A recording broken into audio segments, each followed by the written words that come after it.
Buenos días, Iglesia Bautista Trinidad. Qué bendición y qué privilegio es poder reunirnos nuevamente delante de su palabra en esta mañana. Por eso estamos aquí en este tiempo especial que hemos querido aprovechar, no dejando pasar la oportunidad de este día particular en el que la mayoría de la iglesia está siguiéndonos por medio de esta transmisión. Hoy tenemos un compromiso especial como nación y hemos querido animar a la iglesia y también prevenir algunas situaciones particulares de este tiempo.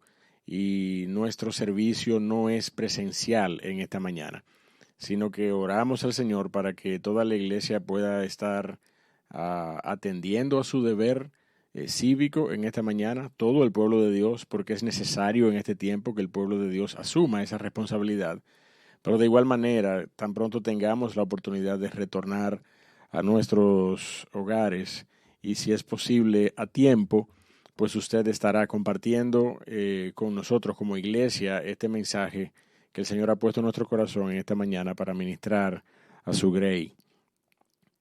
Damos gracias al Señor por este tiempo que hemos estado teniendo de retorno a nuestras actividades presenciales.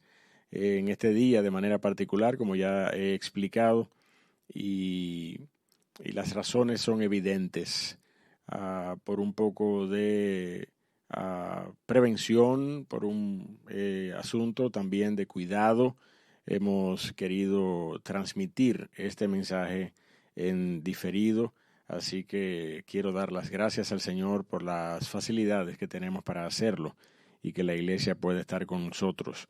Así que yo quisiera que usted pueda acompañarme al Evangelio de Mateo, porque vamos a retomar en esta mañana la porción del capítulo 10 de Mateo. Acompáñeme, busque su Biblia, por favor, y vaya conmigo a Mateo capítulo 10, verso 34. Veremos la porción desde el verso 34 hasta el verso 39. Una maravillosa porción en donde el Señor hace énfasis en algo que ya ha instruido, en algo con lo cual ya ha instruido a los discípulos que ha estado enviando en calidad de apóstoles ahora en este capítulo número 10, que conforma lo que nosotros llamamos los embajadores del reino de los cielos. Hemos estado estudiando Mateo en diversas secciones que hemos nombrado de esta manera: la expansión del reino de los cielos, allí cuando el Señor Jesucristo llamó a sus primeros discípulos; los estatutos del reino de los cielos, cuando el Señor comenzó a predicar en el Sermón del Monte los principios éticos formativos del carácter cristiano que vimos allí; y luego vimos las evidencias del reino de los cielos en los milagros que el Señor Jesucristo hizo. Y ahora estamos estudiando los embajadores del reino de los cielos. Y este tema se concentra en el capítulo 10. Así que yo quisiera que nosotros vayamos allí, podamos retornar a este capítulo 10 porque ya estamos avanzados en él. Y en la mañana de hoy veremos la porción desde el 34 hasta el verso 39. Hay algo particular que nosotros seremos capaces de estudiar y ser edificados con este tema a partir de esta porción, y es la manera en cómo muchas veces nosotros no sabemos aquilatar la presencia del Señor Jesucristo en nuestras vidas. Y incluso en nuestra experiencia recurrente con jóvenes en quienes pudiera ser esto de lo que quiero hablarles algo un poquito más, más fuerte, más impactante en sus vidas, porque es una edad en la que se requiere mucha aceptación de parte de sus pares. Pero veo muchas personas, sobre todo jóvenes, como ya dije, afectados por esta particular situación que nos va a ayudar a tratar esta porción en esta mañana. Y me refiero a esa profunda congoja y eh, a ese profundo malestar que muchas personas sienten cuando entienden que no pueden, que no logran concitar la atención de los demás, que son rechazados por los demás, cuyas opiniones difieren de las de los demás y por esa causa son rechazados. Entonces usted ve a estas personas acongojadas, afligidas, y usted se pregunta cómo es posible que una persona que se llame cristiano eh, tenga que afligirse, tenga que verse afligido profundamente, tenga que verse impactado anímicamente por esta actitud de las personas, cuando nosotros sabemos, mi amado hermano, que si Dios es por nosotros, la palabra nos enseña que no hay nadie que pueda ser en contra de nosotros y tener éxito en su intento. Y yo se lo voy a decir con otras palabras, esa idea. Una expresión que a lo mejor usted ha escuchado de manera más llana, con palabras más llanas. Hay una expresión que dice: yo y Dios somos mayoría. Dios y yo somos mayoría. Y de eso se trata, mi amado hermano, en esta mañana, un poquito ver este tema y saber cómo nosotros respondemos a la necesidad que nosotros tenemos de fortalecer nuestra identidad en Cristo, a pesar de que seamos rechazados por las personas. Incluso en materia de este texto particular, a pesar de que seamos rechazados por nuestros más allegados, por nuestros familiares cercanos, por nuestros familiares más queridos. Ese principio bíblico particular, ¿verdad?, que queremos estudiar, lo vamos a ver en esta mañana a través de este mensaje que nos ayudará a entender que esa mayoría solamente se logra con la presencia de Cristo Jesús en nuestras vidas. Esa mayoría solamente se logra con la persona de Cristo Jesús. Él solo es la mayoría necesaria para la victoria en nuestras vidas. Y nuestro tema lo extraemos de esta porción del capítulo 10 y hemos titulado el mensaje en esta mañana: Cristo es la mayoría necesaria para la victoria. Así que yo quisiera que leamos esa porción desde el verso 34 hasta el verso 39. Acompáñenme allí, dice la palabra de Dios: no penséis que he venido para traer paz a la tierra. No he venido para traer paz, sino espada. Porque he venido para poner en disensión al hombre contra su padre, a la hija contra su madre, y a la nuera contra su suegra. Y los enemigos del hombre serán los de su casa. El que ama a padre o madre más que a mí, no es digno de mí. El que ama a hijo o hija más que a mí, no es digno de mí. Y el que no toma su cruz y sigue en pos de mí, no es digno de mí. El que haya su vida, la perderá. Y el que pierde su vida por causa de mí, la hallará, dice el Señor Jesucristo. Mi amado hermano, una tremenda porción. Una tremenda porción. Y de inicio, lo que esa porción nos quiere decir es justamente eso, con lo que introducíamos hace un minuto el mensaje de esta mañana. Usted y yo podemos decir confiadamente, cuando nuestra relación está cimentada en Cristo Jesús, que con Dios basta. Dios y yo somos mayoría. Así que vamos a introducirnos en esta porción, mi amado hermano, con eso en mente, para que entendamos cuál es el objetivo del Señor Jesucristo en insistir en este tema, un tema que ya Él trató con antelación. En el verso 21 nosotros vemos lo mismo. El hermano entregará a la muerte al hermano, y el padre al hijo, y los hijos se levantarán contra los padres y los harán morir. Ya el Señor había advertido estas cosas. Así que vamos a ver la importancia de este tema que lleva al Señor a insistir en ello dos veces en el mismo capítulo, y cómo nosotros podemos concluir victoriosamente, gloriosamente, clamando que en Cristo somos mayoría. En Cristo tenemos la ventaja para ser mayoría, sin importar el rechazo de los demás, sin importar las diferencias, ¿verdad?, entre los que rechazan a Cristo y el pueblo de Dios. Vamos a ver lo que la palabra de Dios tiene para nosotros en esta mañana con esta porción que vamos a estudiar. Vamos a orar, mis hermanos. Padre, gracias. Queremos presentarnos ante ti. Queremos, oh Señor, que tú dirijas todo lo que vamos a hacer en esta mañana. Queremos que sobre todas las cosas, oh Dios del cielo, tú intervengas en este tiempo especial, en este día en el que se está desarrollando, oh Señor, este evento nacional que tiene que ver con la elección de nuestros líderes y que tú, oh Señor, traigas sensatez a cada uno, que tú traigas el corazón de cada líder, de cada dirigente, oh Dios del cielo, a un espíritu de mansedumbre, a un espíritu de prudencia, oh Dios.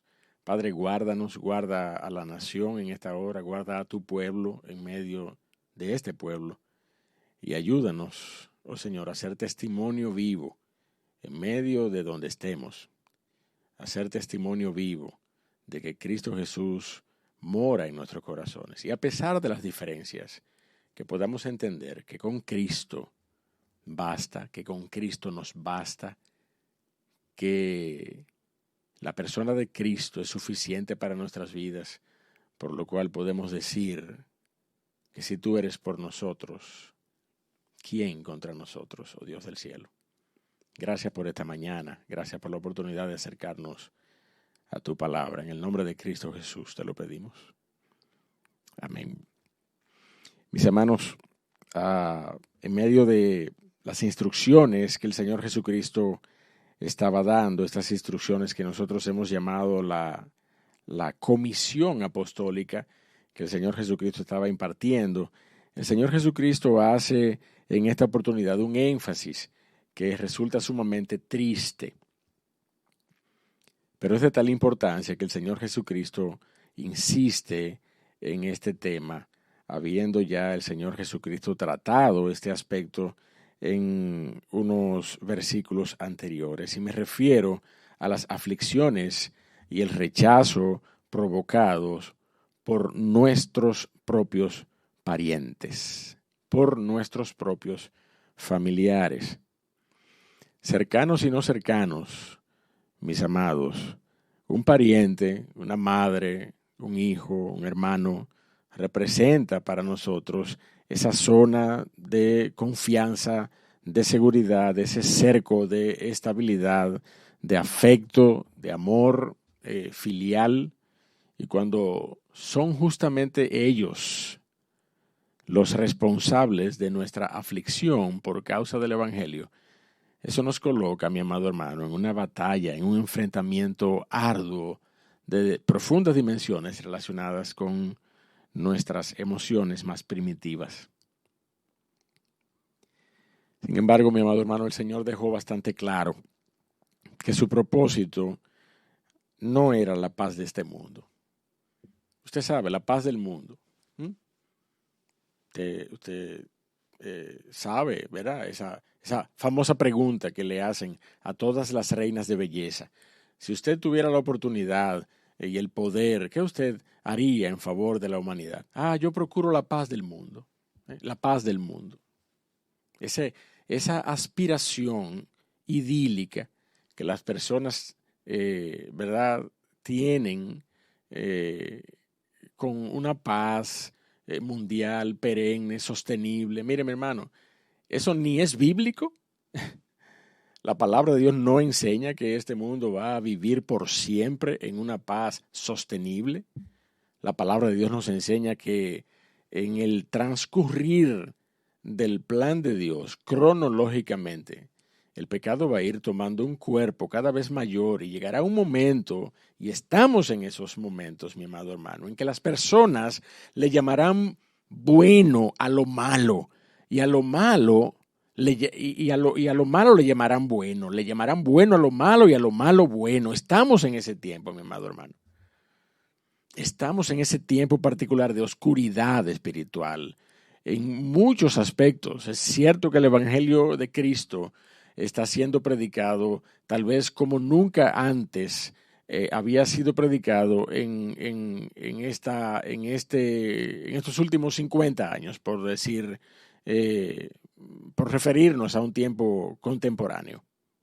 El auge del evangelio, el auge de la predicación es evidente, es patente, pero de esa misma manera, mi amado hermano, el pecado está haciendo estragos y la agenda globalista que quiere imponer valores contrarios a la palabra de Dios está ganando terreno, mi amado. Entonces, este es un tiempo particular en que nosotros estamos viendo el pecado extenderse en medio de los hombres y las cosas, usted puede estar seguro, no van a mejorar. El panorama no es mejor hacia adelante, el panorama es más oscuro hacia adelante en lo que respecta a este mundo, a la sostenibilidad de este mundo, a la sostenibilidad en todos los órdenes de este mundo. Mire cómo estamos. Estamos en medio de una pandemia que no nos ha soltado todavía. Y ya las implicaciones económicas de la pandemia ya dejan verse, ya se están dejando ver. Entonces, mi hermano, el Señor Jesucristo no vino a traer paz. El propósito del Señor Jesucristo no fue traer paz a este mundo. El Señor Jesucristo, ese que es el príncipe de paz, ese Señor Jesucristo, acerca de cuyo evangelio que es predicado, se dice que es el evangelio de la paz. Ese Señor Jesucristo que es capaz de proporcionarnos una paz que el mundo no conoce. Ese Señor Jesucristo ha dicho en su palabra que Él no tenía el propósito de traer paz a este mundo. El Señor Jesucristo no vino a establecer la paz en este mundo. El Señor Jesucristo vino a establecer la paz en tu corazón y en el mío cuando nosotros le clamamos y le reconocemos a Él como Salvador y Señor de nuestras vidas. El Señor Jesucristo vino a traer paz a nuestros corazones en medio de las aflicciones y de las turbulencias de este mundo. A eso vino el Señor Jesucristo, a redimir corazones y a establecer su paz en medio de su pueblo, pero no a traer paz a este mundo. El Señor Jesucristo no vino a traer paz a este mundo. De hecho, el Señor Jesucristo lo dijo claramente allí en el Evangelio de Juan, en el capítulo número 14. El Señor Jesucristo dijo, la paz os dejo, mi paz os doy. Yo no os la doy como el mundo la da. El Señor Jesucristo estaba de una manera clara declarando que solamente Él puede traernos a un sosiego, a una paz, a un remanso que descanse en su persona y en sus promesas, no en las situaciones de este mundo. El Señor Jesucristo dijo, no se turbe vuestro corazón ni tenga miedo, porque la paz que yo os dejo, el mundo no la puede dar. El Señor Jesucristo vino a traer paz para tu vida y vino a traer paz para mi vida cuando le clamamos a Él como Señor y Salvador. De manera, mi amado hermano, que es importante que nosotros entendamos esto antes de comenzar a ver esta primera porción que va desde los versos 34 al verso 36. Y vamos a leer nuevamente la porción allí. Dice, no penséis que he venido para traer paz a la tierra. No he venido para traer paz, sino espada. Y yo voy a explicar en breve lo que es esa espada. Porque el Señor Jesucristo, evidentemente, no solamente por su ministerio terrenal, sino por lo que instruyó y por lo que capacitó a sus discípulos, no fue para que salieran a la guerra, no fue para que salieran con espadas a matar gentes, a cortar cabezas. Dice, porque he venido para poner en disensión al hombre contra su padre. Y ahí está, desde el verso 35 en adelante, la explicación de lo que es esa espada. Porque he venido a poner en disensión, he venido a establecer diferencias, he venido a desarmonizar la relación entre el hombre y su padre, entre la hija y su madre, y entre la nuera y su suegra. Y dice el verso 36, y los enemigos del hombre serán los de su casa. Serán los de su casa. El Señor Jesucristo no vino a provocar la contención entre los hombres. Eso también es necesario que lo aclaremos. Esto daría directamente una idea opuesta a la instrucción bíblica para que seamos mansos, mi amado hermano, para que seamos amables para con todos, aptos para enseñar, sufridos, como dice el apóstol Pablo a Timoteo en su segunda carta, que corrijamos con mansedumbre a los que se oponen, no siendo contenciosos. Estaría en completa y en directa oposición a esa instrucción de la palabra de Dios, si el Señor Jesucristo hubiese venido a provocar la contención entre los hombres. Pero no es a esto que el Señor Jesucristo se refiere. El Señor Jesucristo no vino a provocar la contención entre los hombres, ni a alentar o a animar la contención entre los hombres, pero Él es la razón de la disensión entre los hombres. Él es la causa. Él no vino a provocarlo, pero Él es la causa por la que el corazón del hombre natural rechaza a aquellos que han consagrado su vida a la gloria de su nombre. Y yo lo quiero decir en palabras de Adam Clarke, que dijo, el Espíritu de Cristo no puede tener comunión con el Espíritu del mundo. El Espíritu de Cristo no puede tener comunión con el Espíritu del mundo. Y el espíritu del mundo es el espíritu que habita en los corazones de aquellos que no han conocido a Cristo Jesús. Sigue diciendo Clarke, aún un padre inconverso se opondrá a su hijo piadoso, porque el espíritu que mora en los que rechazan a Dios se opone al espíritu que mora en los hijos del Altísimo. Son los espíritus los que están en oposición, no las personas. Y ahí termino la cita de Adam Clarke. Oiga esto, son los espíritus los que están en oposición, no las personas. Y yo le agrego lo que dice Santiago en su epístola allí, porque el espíritu que Él ha hecho morar en nosotros, dice la palabra de Dios, nos anhela celosamente, nos anhela ardientemente. El Espíritu de Dios anhela celosamente a su pueblo, y ese es el espíritu que se opone al espíritu de este mundo para que nosotros no hagamos lo que quisiésemos, pero también para que nosotros seamos rechazados por parte de aquellos que incluso son nuestros seres más queridos. Por esa causa, mi amado hermano, a pesar de que el Señor Jesucristo no tiene la intención de provocar la contención, Él es la razón de las contenciones y las diferencias que destruyen la paz entre los hombres. Porque eso es justamente lo que quiere decir la palabra espada allí en el idioma original. Es una palabra que habla de violencia, disensiones, diferencias de opinión que destruyen la paz y la armonía entre los hombres. Ese es el significado de esa palabra. La presencia y la prioridad evidente del Señor Jesucristo en la vida de una persona, mi amado hermano, es suficiente para lograr ese rechazo, esa apatía, ese menosprecio de parte de los hombres. Déjeme decirle, no hay cosa más efectiva cuando un grupo está reunido, cuando usted se acerca a un grupo de personas conocidas y están allí reunidas casualmente hablando de cualquier otra cosa, de trivialidades, de banalidades, no hay cosa más efectiva para desbaratar ese grupo que usted se acerque con la palabra de Dios. Que usted se acerque con la Biblia en la mano o que usted se acerque con la Biblia en la boca, hablando de la palabra de Dios. Inmediatamente van a surgir las excusas, inmediatamente van a surgir los argumentos y fácil que ese grupo termina disolviéndose. Porque no hay cosa más evidente que el rechazo del espíritu de este mundo que mora en los corazones de todo aquel que no ha recibido a Cristo. El rechazo del espíritu de este mundo al espíritu de Dios que mora en los hijos de la fe.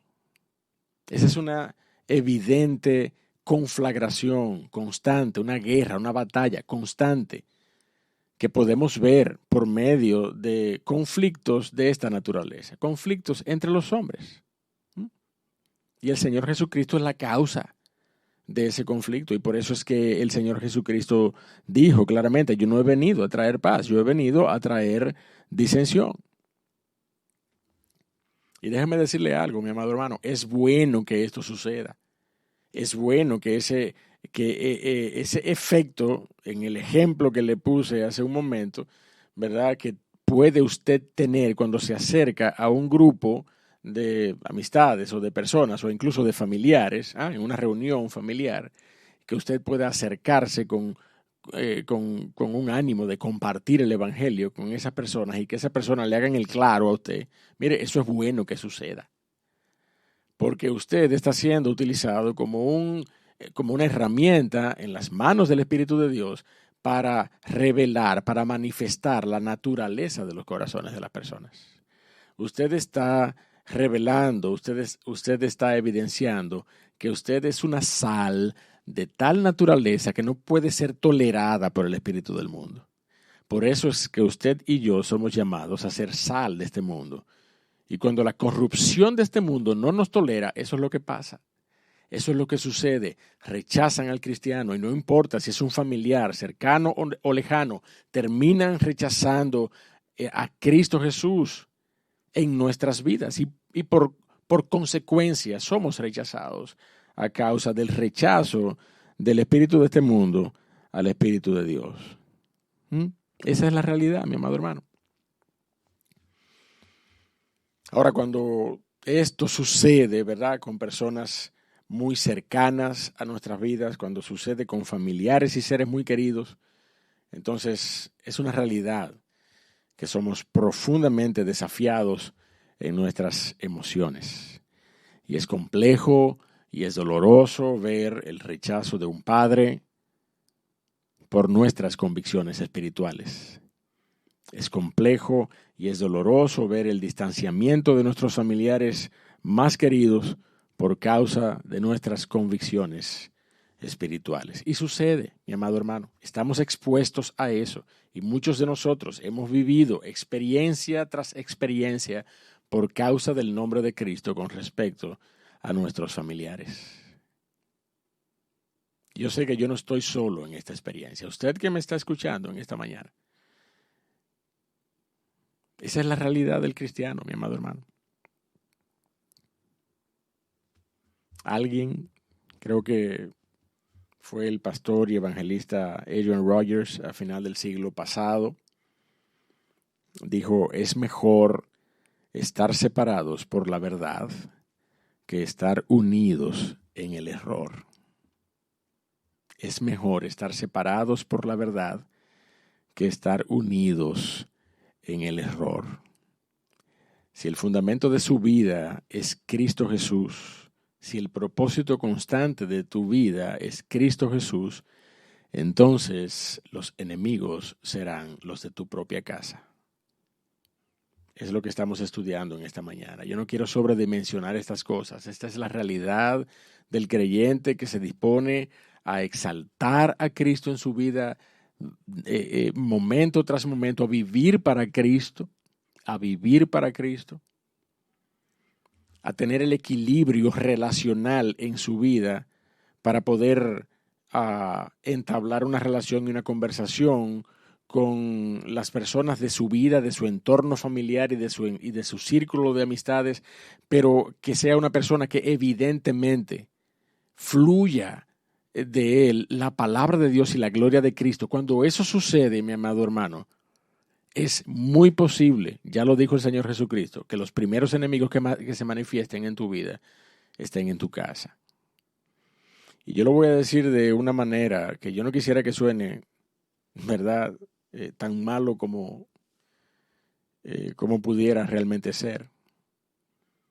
Pero en el caso de aquellas hermanas o de aquellos hermanos en el cuerpo de Cristo, que han sido llamados a los pies de Cristo Jesús y cuyos cónyuges hoy no están a los pies de Cristo Jesús. Déjame decirte, esto es como la película aquella, ¿no? Sleeping with the Enemy. Estás durmiendo con el enemigo. Porque este no es un asunto de afectos, este es un asunto espiritual, mi amado hermano.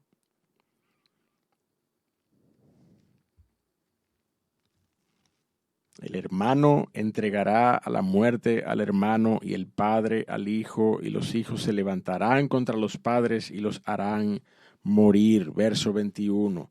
Verso 35. Porque he venido para poner en disensión al hombre contra su padre, a la hija contra su madre y a la nuera contra su suegra, y los enemigos del hombre serán los de su propia casa. Mire, antes, años atrás, las ideologías en el seno familiar, sobre todo las ideologías políticas, ¿verdad?, eran capaces de dividir a las familias de alguna manera. Y eran capaces de dividir los criterios del padre y los criterios de los hijos. Y habían algunos temas que ni se trataban, porque papá es conservador y nosotros somos liberales.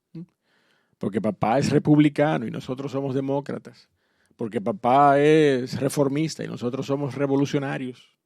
Habían temas como que no se trataban porque había cierta división. Mire, mi hermano, eso se acabó ya.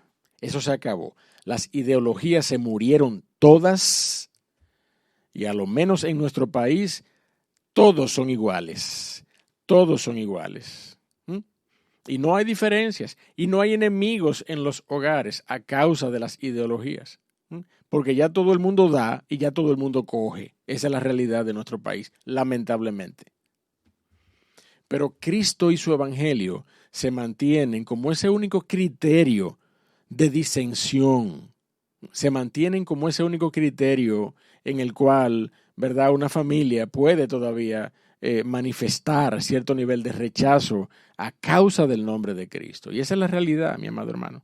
Solo Cristo es esa causa por la cual usted y yo podríamos ser aún rechazados, menospreciados, aún por los de nuestra propia casa. Ahora déjeme mostrarle la razón en estos versos que siguen, desde el 37 hasta el verso 38, por la que decimos que con Cristo Jesús cada uno de nosotros es mayoría. ¿Usted se acuerda del refrán que mencionamos al inicio? Ese refrán que de alguna manera podemos amparar allí en la declaración gloriosa del apóstol Pablo en la carta a los romanos. Si Dios es por nosotros, ¿quién contra nosotros?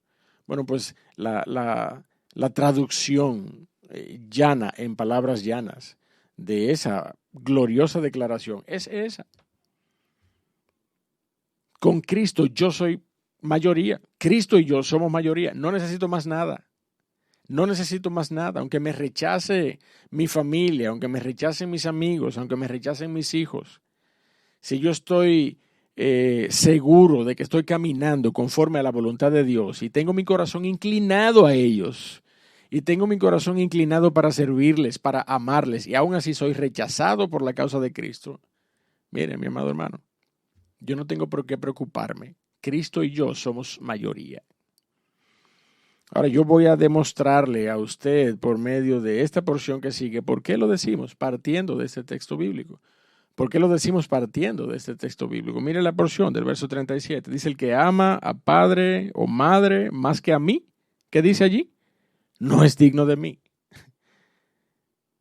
El que ama a hijo o a hija más que a mí, no es digno de mí. Óigame, estas relaciones, mi amado hermano, y estas personas pudieran desaparecer de nuestras vidas. Ya sea por conflicto, ya sea por desavenencias, ya sea por inconformidad, porque no están dispuestos a seguir, ¿verdad?, cerca de nosotros por la causa del nombre de Cristo, pudiéramos perder relaciones. Y aún así, dice la palabra de Dios, que nosotros somos dignos del Señor Jesucristo única y exclusivamente cuando todas estas relaciones quedan por debajo en términos de prioridad con respecto a Cristo Jesús en nuestras vidas. Solamente en ese escenario es que nosotros somos dignos de Cristo. Entonces dígame usted si esto no significa que Cristo y yo somos mayoría, porque todo el resto del mundo puede desaparecer. Todo el resto del mundo, y no es que lo procuremos, ¿ah? No es que lo procuremos, no es que procuremos deshacernos de las relaciones, deshacernos de las personas porque Cristo y yo somos mayoría. No, mi amado hermano. Lo que estamos diciendo es en términos de prioridades, Cristo y en mi vida es suficiente. Cristo en mi vida es suficiente y eso es lo que yo tengo que entender de esta porción en esta mañana.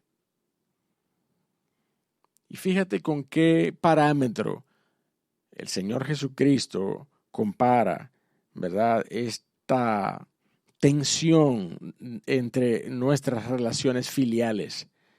Fíjate con qué criterio es comparado. Verso 38. Y el que no toma su cruz y sigue en pos de mí, no es digno de mí, dice la palabra de Dios. Solo una relación personal con Cristo y tan valiosa que supere en prioridad la relación con nuestros padres y nuestros hijos es capaz de argumentarse como la relación más importante de nuestras vidas. Y sostenerla es ganancia y vida eterna, mi amado hermano. Y carecer de ella es muerte y condenación eterna. Por esto, Cristo y yo somos mayoría, mi amado hermano. Por eso es que lo decimos. Y por eso es que tú también puedes decirlo en esta mañana. Es en esta mañana, tú y yo, partiendo de esta convicción, podemos ambos claramente establecer con firmeza y con certidumbre que Cristo Jesús en nuestras vidas es suficiente. Sin embargo, como decíamos ahorita, es necesario que nosotros hagamos un contraste particular en este momento, porque la palabra de Dios no nos anima a descuidar nuestras relaciones con nuestros padres o con nuestros hijos o con nuestros hermanos. La palabra de Dios no nos está animando a eso. A causa de una prioridad, ¿verdad?, que el texto establece con respecto a Cristo, la palabra de Dios no nos invita a descuidar nuestras relaciones con nuestras familias. La palabra de Dios dice que cuando nosotros no proveemos para los nuestros, somos peores que un impío, dice la palabra de Dios. Lo dice el apóstol Pablo allí a Timoteo en su primera carta, en el capítulo 5, en el verso número 8, leo desde el 7, dice, manda también estas cosas, estoy leyendo en 1 Timoteo capítulo 5, 1 Timoteo capítulo 5, verso 7, dice, manda también estas cosas para que sean irreprensibles. Y en el verso 8 dice, porque si alguno no provee para los suyos y mayormente para los de su casa, ha negado la fe y es peor que un incrédulo. Entonces, no hay un asidero bíblico para que nosotros descuidemos nuestras relaciones filiales a causa de Cristo Jesús en nuestras vidas. Es todo lo contrario. Una relación firme, estrecha, genuina, dinámica, viva en nuestras vidas con nuestro Señor Jesucristo nos confronta con la realidad de que tenemos que entregar nuestros corazones, no solamente para amarle a Él, sino también para amar a nuestro prójimo. Este es el segundo y gran mandamiento. Esa es la evidencia de que el Señor ha obrado en nuestra vida, cuando nosotros sabemos y somos capaces de darnos a otros en amor y en atenciones y en cuidado. Sobre todo los de nuestra casa, nuestros familiares, aún sean inconversos.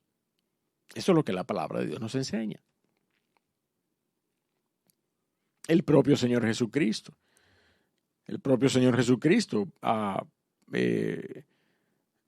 les reclamó duramente a los escribas y a los fariseos por la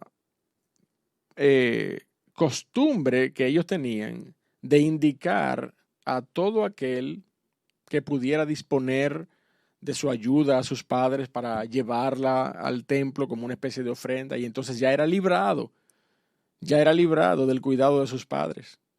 Vaya conmigo a Marcos para que lo leamos y usted vea la manera en cómo el Señor Jesucristo reprende esta actitud de parte de los hombres que querían ganar ventaja en materia de su relación con su vida espiritual, entre comillas, ¿verdad? La ponemos en este momento porque no era una vida verdaderamente espiritual, era una vida hipócrita como el Señor Jesucristo la declara.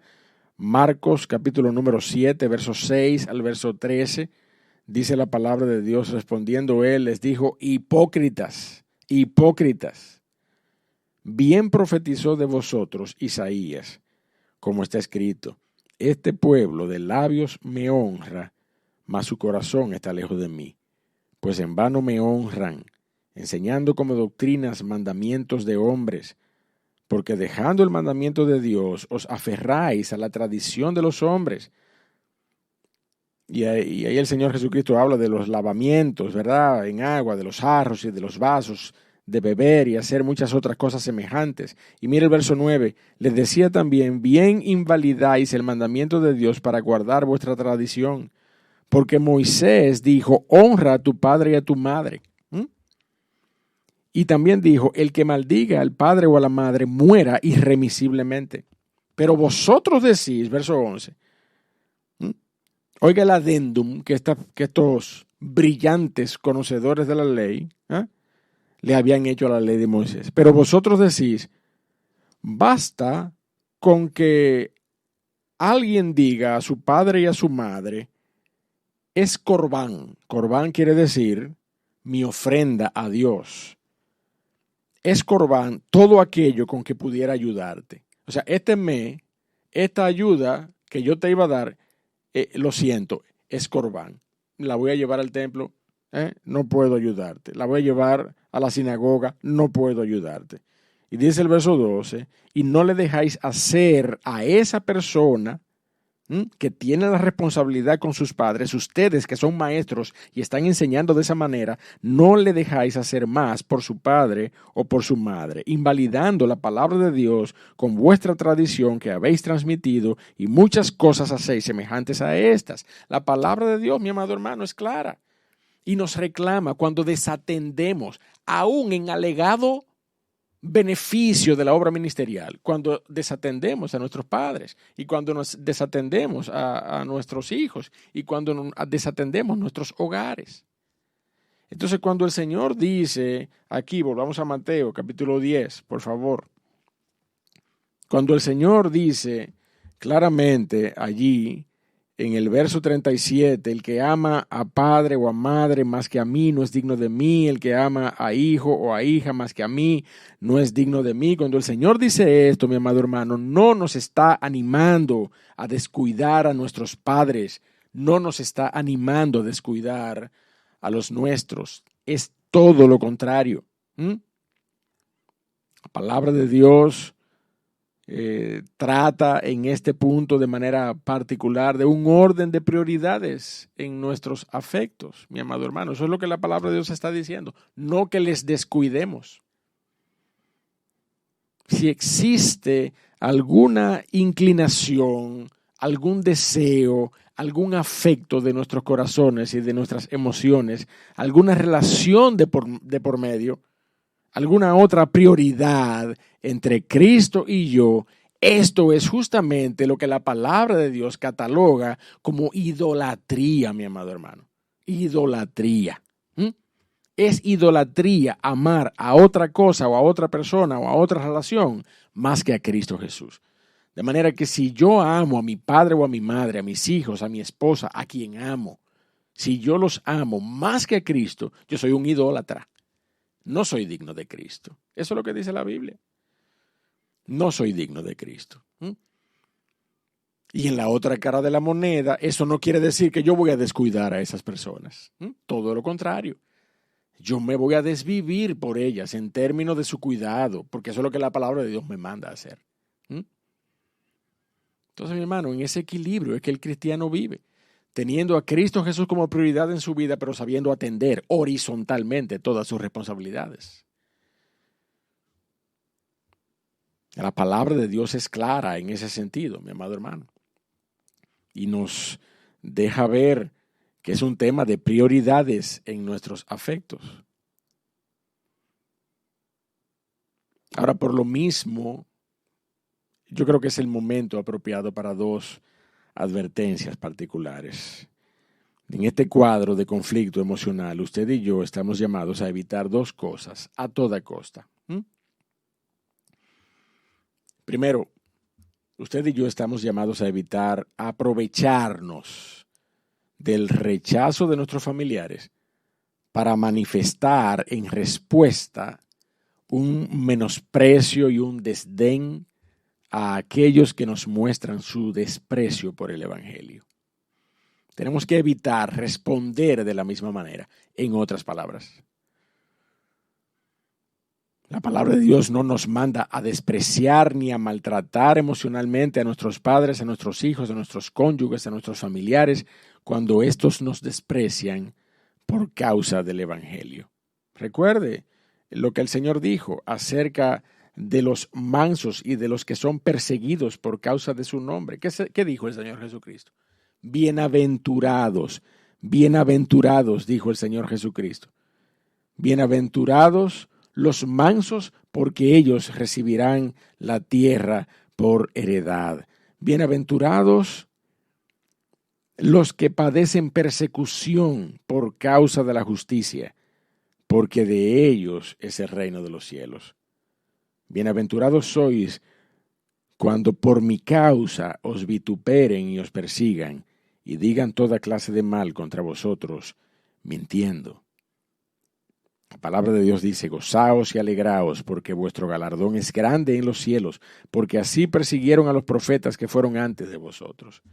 Mi hermano, dichosos, felices somos aquellos que en Cristo Jesús y por causa de su nombre somos perseguidos, somos menospreciados, somos señalados. Y cuando esto proviene de nuestra casa, mi amado hermano, nosotros tenemos que seguir teniendo el cuidado para con ellos, tenemos que seguir teniendo el afecto para con ellos, tenemos que seguir sujetándonos a nuestras autoridades familiares como nuestros padres. Los jóvenes tienen que seguir sujetos a sus padres, aun cuando son jóvenes cristianos y son padres impíos y son padres inconversos que no conocen de Cristo, que rechazan de Cristo, pero ese hombre sigue siendo la autoridad en la casa. Ese hombre sigue siendo la autoridad que Dios puso en ese hogar. Y no tiene necesariamente que ser un patán, un ogro, no, puede ser una persona común y corriente, pero si rechaza a Cristo, tiene un espíritu contrario a la naturaleza espiritual que tú y yo hemos adquirido por medio de la gracia de nuestro Señor Jesucristo. Se opone a nuestra naturaleza y en algún momento va a surgir ese rechazo, va a surgir ese menosprecio. Eso es lo que el Señor Jesucristo está diciendo. Y yo insisto, mi amado hermano, cuando esto ocurra, recuerda, Cristo Jesús en tu vida es suficiente. Cristo Jesús y tú son mayoría. Cristo y yo somos mayoría. Cristo Jesús es esa ventaja que representa la mayoría para nuestra victoria en nuestra vida espiritual. Entonces es importante que nosotros evitemos rechazar a nuestros familiares, ¿verdad? Cuando alguno de ellos manifiesta un menosprecio por la causa de Cristo en nuestras vidas. Pero también hay algo que quiero advertir en este momento y es el riesgo de vernos tentados a arrepentirnos del Evangelio, a arrepentirnos de habernos arrepentido, sobre todo los nuevos creyentes. Yo insisto con esta verdad y con esta advertencia. Tú que me estás oyendo en esta mañana, si tú has aceptado a Cristo recientemente, si tú estás creciendo en la fe, si tú estás creciendo en la fe y has tenido que lidiar con el conflicto de intereses filiales y intereses en tus relaciones, unas amistades especiales, una novia por ahí que tú tenías, viniste a los pies de Cristo y esa joven no es creyente. ¿Cuál es el papel que tú debes asumir como un joven cristiano? Predicarle el Evangelio de Cristo, entender que ya esa relación no puede ser bien vista de parte de Dios para un futuro con esa persona, porque la palabra de Dios es bastante clara cuando nos habla acerca de unir nuestras vidas en matrimonio en yugo desigual. Y como este ejemplo, hay decenas de otros ejemplos particulares en los que nosotros pudiéramos ver nuestros intereses puestos en estrecho contra la espada y la pared. ¿Mm? Y entonces, en ese momento particular, es necesario, sobre todo a ti que estás comenzando a caminar en la vida cristiana, ojo con arrepentirte de haberte arrepentido a causa de esos intereses. Porque sucede, mi amado hermano, le sucedió al apóstol Pedro. Hubo un momento particular en la vida del apóstol Pedro que fue reprendido públicamente, dice el apóstol Pablo en Gálatas. Habían intereses particulares que movían al apóstol Pedro a una conducta, y por causa de la manifestación de esos intereses, entonces parecía que el apóstol Pedro se arrepentía de esa conducta digna de un creyente, entonces asumía una conducta indigna de un creyente. Vamos a Gálatas para que lo veamos, si tú entiendes, ¿verdad?, que estoy exagerando. Mira, en Gálatas, el apóstol Pablo tiene que reprender duramente al apóstol Pedro. Y dice allí, en Gálatas capítulo número 2, Gálatas capítulo número 2, dice, pero cuando Pedro vino, estoy leyendo desde el 11, verso 11, Gálatas 2:11, pero cuando Pedro vino a Antioquía, le resistí cara a cara, porque era de condenar. La actitud que él tenía era de condenar, era condenable. Pues antes que viniesen algunos de parte de Jacobo, comía con los gentiles, pero después que vinieron esos de parte de Jacobo, entonces se retraía y se apartaba porque tenía miedo de los de la circuncisión. Había intereses particulares en el corazón de Pedro que le llevaban a arrepentirse de una conducta digna de un cristiano y evitar entonces esa conducta digna de un cristiano y adoptar una conducta indigna, una conducta hipócrita, una conducta de doble cara. Mucho ojo, mi amado hermano. Entonces, que por causa de las relaciones o por causa de intereses, tú y yo vayamos a arrepentirnos de aquello que es digno para la gloria del nombre de Cristo. Que yo soy creyente, pero tengo una tía allí, ¿verdad? Un familiar, una abuela, un familiar lejano, que tú sabes que me puede sustentar, que me puede, pero ella es, ya tú sabes, religiosa hasta la tambora, y yo soy creyente, cristiano, evangélico. Entonces, bueno, lo que voy a hacer es que cuando yo voy a estar delante de ella y compartiendo con ella, yo me voy a olvidar de Cristo, yo me voy a olvidar del evangelio. Mi hermano, aquel que ama padre o madre, aquel que ama hijo o hija, aquel que ama intereses particulares más que Cristo, no es digno de Cristo. No es digno de Cristo. La palabra de Dios nos enseña que el Señor Jesucristo estaba enviando a estos hombres con esta instrucción y con estas advertencias. El Señor Jesucristo te llama hoy y el Señor Jesucristo nos envía de la misma manera, no como apóstoles, pero nos envía con esta carga instruccional y pesa sobre nosotros las mismas advertencias, pesa sobre nosotros esas advertencias particulares.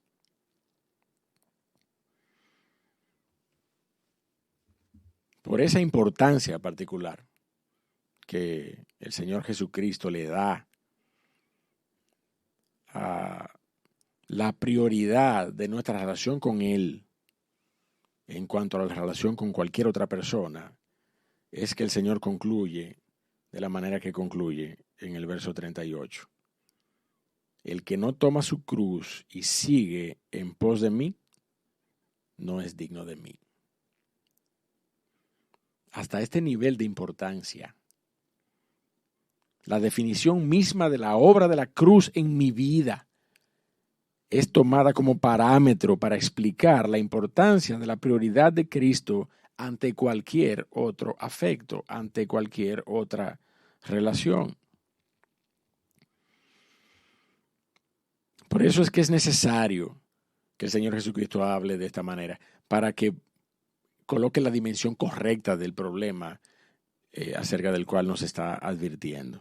Y es necesario entender el papel de la cruz en este momento particular, porque el Señor Jesucristo claramente nos dice en el verso 38, y el que no toma su cruz y sigue en pos de mí, no es digno de mí. Yo no quisiera saber, ¿verdad?, la cantidad de interpretaciones literales que personas le han dado a esto, construyendo cruces y clavándose en cruces a sí mismos en procura de seguir el ejemplo de Cristo. Mira, el Señor Jesucristo no murió en la cruz como ejemplo para que nosotros también muramos en una cruz. Ninguno de nosotros puede morir en una cruz en beneficio de nuestra alma. Ninguno de nosotros es capaz de morir en una cruz, ni en favor nuestro ni en favor de nadie.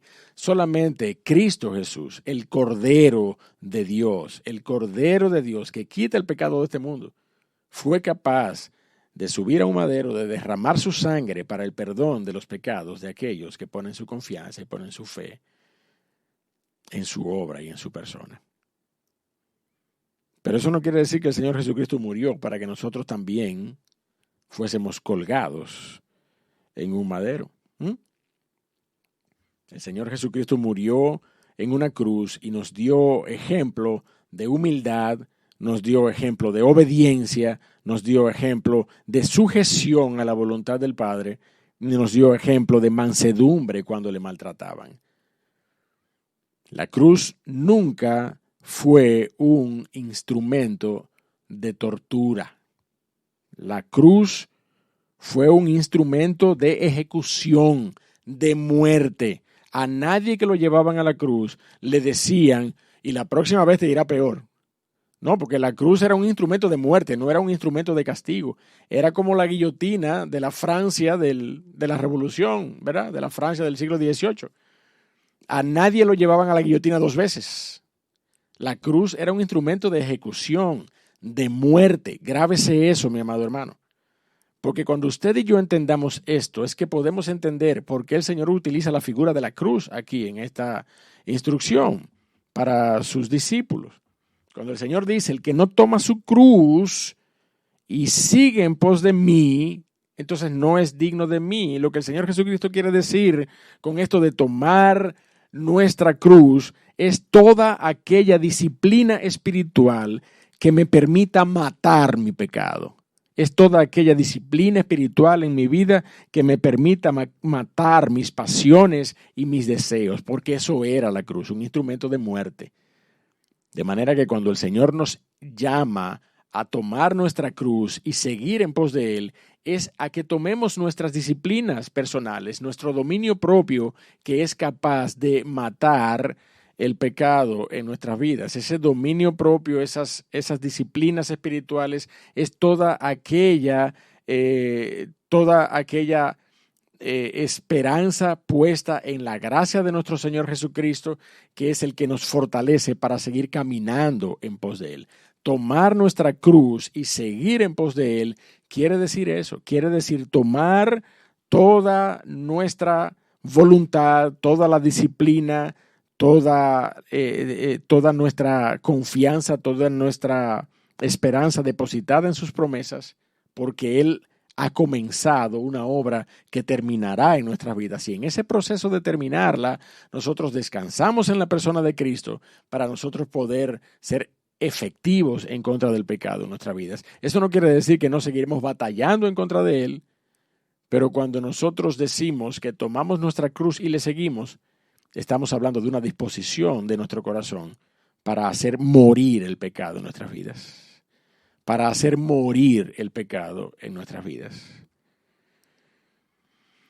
Entonces, mi amado hermano, ya yo le mostré la razón por la que decimos que con Cristo cada uno de nosotros es mayoría. Ahora, para concluir, yo quisiera, ¿verdad?, mostrarle por qué decimos que esa mayoría solo se logra con la participación de una sola persona en la ecuación.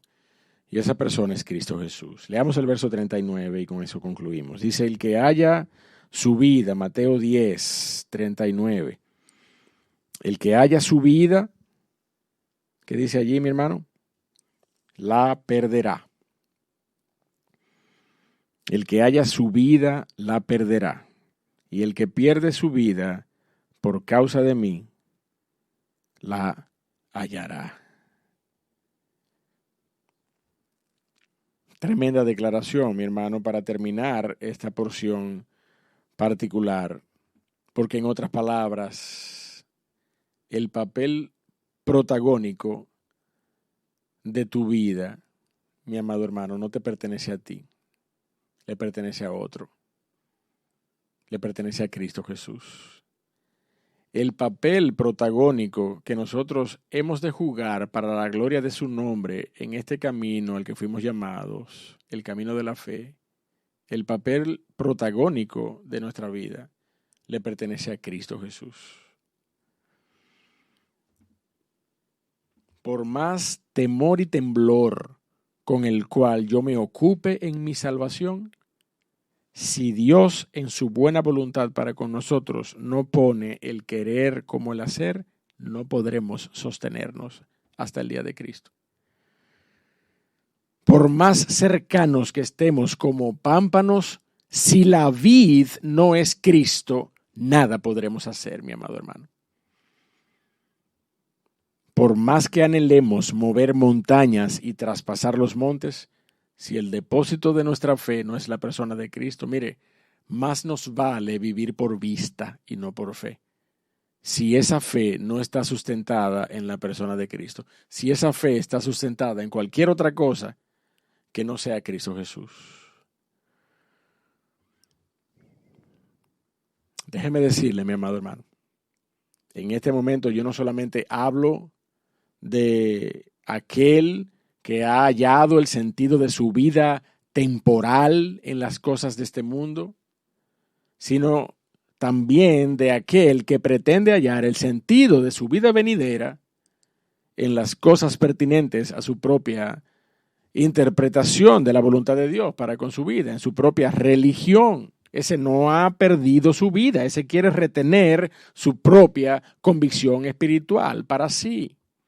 Y la palabra de Dios dice claramente, fíate de Jehová de todo tu corazón y no te apoyes en tu propia prudencia. La palabra de Dios es clara. El cristiano no tiene una convicción personal e individual que defender. Al cristiano se le otorga una convicción. El Espíritu Santo nos da convicción de pecado, nos da convicción de justicia, nos da convicción de juicio y constantemente, en la medida que opera en nuestras vidas, afirma esa convicción. Esa convicción no es nuestra, no salió de nosotros, nos fue dada esa convicción para salvación y para nuestra vida eterna. Y esa convicción nosotros la defendemos. Esa es la convicción que defendemos. Esa es la convicción que nos sostiene, pero no es nuestra convicción. Nosotros hemos muerto a toda convicción personal y le hemos dado cabida y hemos abrazado por la gracia de nuestro Señor Jesucristo, por la misericordia que Él ha tenido de nosotros, hemos abrazado esa convicción que nos fue dada. Pero nosotros no tenemos convicción personal alguna que defender. De manera que también en el sentido espiritual nosotros tenemos que ser capaces de morir para darle la preeminencia a Cristo Jesús en nuestras vidas. Todo aquel que haya su vida en cualquier aspecto, mi hermano, la perderá. Escríbalo que la perderá. Y todo aquel que pierda su vida por causa de Cristo, la hallará, dice la palabra de Dios. Este versículo no está necesariamente tampoco, mi amado hermano, hablando de aquellos que pierden su vida físicamente por Cristo. Es cierto que aquellos que son asesinados en otros países por la causa de Cristo, por la causa misionera, por la causa evangelística de Cristo, tienen un testimonio que con toda seguridad descansa en una vida regenerada. Pero también en muchos países persiguen a personas religiosas que claman a Cristo Jesús como Hijo de Dios. Y sin embargo, son personas religiosas, no son personas que han nacido de nuevo en Cristo, no son personas que han depositado su confianza solamente en la fe. Son personas que han depositado su confianza en la fe más las tradiciones, en la fe más las obras, en la fe más las reliquias, en la fe más los credos, en la fe más las figuras, las imágenes. Usted sabe de qué yo estoy hablando. Y muchas de esas personas mueren a causa de su confesión de Cristo. Y eso no quiere decir necesariamente que esa persona entregó su vida por la causa de Cristo y halló su vida. Si no aceptó a Cristo Jesús, mi amado hermano, si en vida no aceptó a Cristo Jesús como Salvador y Señor, no se arrepintió de sus pecados, no vino a los pies de Cristo confesándole como Salvador y Señor de su vida, pudo haber dado su vida físicamente, pero no la va a hallar.